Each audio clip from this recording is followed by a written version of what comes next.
পাহাড়ি ঢলে হুমকির মুখে ফেনীর পাহাড়িয়া নদীর নবাবপুর ব্রিজ।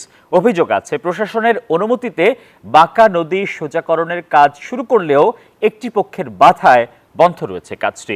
এ নিয়ে স্থানীয়দের মধ্যে চরম ক্ষোভ বিরাজ করছে। দ্রুত সংস্কার না করলে ব্রিজ ভেঙে যাওয়ার পাশাপাশি আশপাশের রাস্তাগুলো হুমকিতে পড়বে। ইয়াসিন সুমনের তথ্য এবং ছবিতে ডেস্ক রিপোর্ট। গেল বর্ষায় টানা বর্ষণ ও পাহাড়ি ঢলের হুমকির মুখে পড়ে ফেনীর সোনাগাজী উপজেলার নবাবপুর ইউনিয়নের নবাবপুর ব্রিজের একটি অংশ। বান্ডেল থাকলে প্রতি সেনমানিতে টাকা বাঁচবে। বিকাশ সেনমানি বান্ডেল কিনে জিতুন প্রতি লেনদেনে।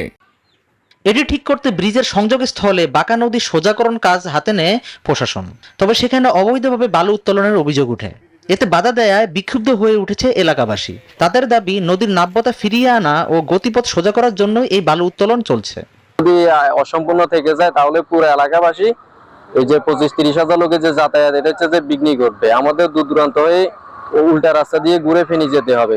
যে নদী বাঁকা পথটা সোজা করলে পানির স্রোত যখন সোজা হয়ে যাবে তখন ব্রিজের বাঙ্গাটা রোধ হবে। এর থেকে আমাদের চেয়ারম্যান মহোদয় কাজ শুরু করেছেন। প্রশাসনের নির্দেশনা মতেই ড্রেজিং কাজ পরিচালিত হচ্ছে বলে জানান স্থানীয় জনপ্রতিনিধি।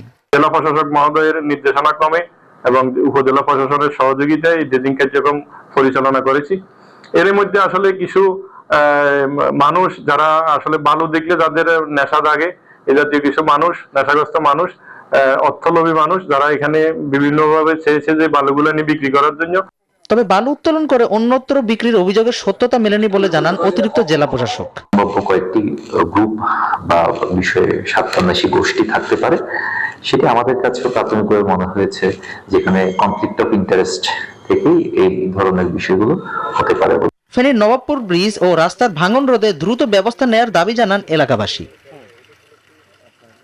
Desk report news 24।